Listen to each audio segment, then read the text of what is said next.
Миссия Международного валютного фонда призвала российские власти быть готовыми принять дополнительные меры поддержки экономики в связи с ростом заболеваемости COVID-19.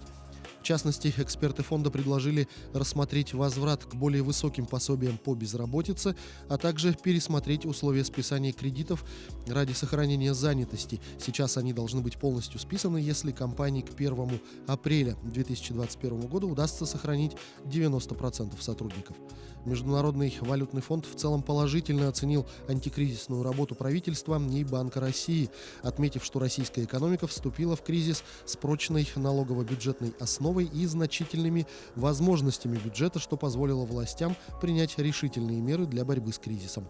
Международный валютный фонд ожидает, что введенные осенью ограничения окажут менее сильное воздействие, чем те, которые вводились весной. Согласно прогнозу МВФ, в этом году экономика России сократится на 4%, а в 2021 году рост составит около 2,5%, при условии, что ситуация с COVID-19 постепенно нормализуется. Российские службы занятости модернизируют, причем не только в городах, но и в сельской местности. Об этом рассказал министр труда и социальной защиты Антон Котяков, подчеркнув, что они должны выполнять функцию государственного кадрового агентства и реально помогать в поиске работы гражданам, которые в этом нуждаются. Котяков пояснил, что сегодня для них разрабатывается единый стандарт обслуживания населения, который с учетом меняющихся потребностей рынка будет ежегодно корректироваться. Также до 2024 года все центры занятости планируется полностью переоборудовать и переобучить 22 тысячи их сотрудников. В Министерстве промышленности и торговли России предложили региональным властям вместо закрытия фудкортов в торговых центрах в рамках мер по сдерживанию COVID-19 реорганизовать их работу. Отмечается, что введение специального регламента работы ресторанных двориков в торговых центрах позволит обойтись без жестких мер, таких как полное закрытие фудкортов.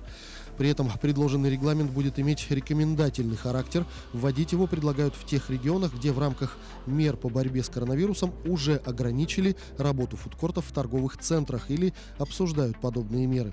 В тех городах и субъектах России, где ресторанные дворики работают в обычном режиме, необходимости в соблюдении регламента нет. Детали предложенных правил обслуживания клиентов фудкортов не раскрываются, однако отмечается, что они будут основаны на регламенте, разработанном Российским союзом торговых центров. Второй год подряд Forbes составляет рейтинг лучших работодателей России. В 2020 году, помимо условий труда, социальной и экологической политики компаний, итоговый балл учитывал мнение экспертов и членов совета директоров издания.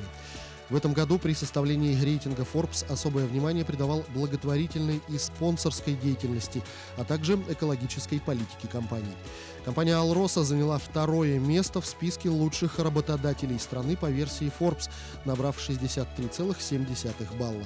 Расходы алмазодобывающей компании на благотворительность и поддержку местных сообществ в прошлом году, как отмечают составители, были одними из самых высоких среди участников рейтинга.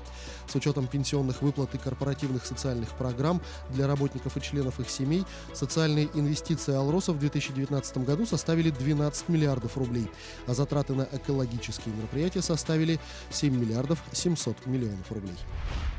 Квартиры с начала года получили свыше 620 дольщиков в Якутии. Также 40 граждан, которые пострадали от двойных продаж, получили выплаты на общую сумму 50 миллионов 100 тысяч рублей. А в настоящее время в единый реестр проблемных объектов включено 11 многоквартирных домов в Якутске. Также 2 дома находятся в Намском и Чурапчинском районах. По всем объектам заключено 627 договоров участия в долевом строительстве многоквартирных домов. По каждому объекту разработана дорожная карта с указанием механизмов и сроков восстановления прав обманутых дольщиков.